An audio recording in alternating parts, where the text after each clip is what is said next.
Hello everyone, welcome back to another episode of Technologyglance. Today in this video, I'm going to guide you through how you can enable volume on MX Player.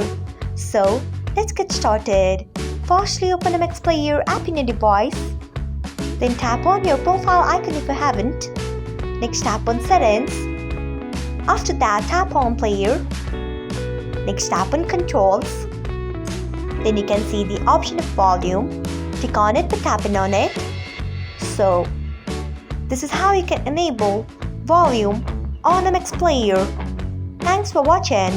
If you found this guide helpful, we would love it if you hit the thumbs up button below.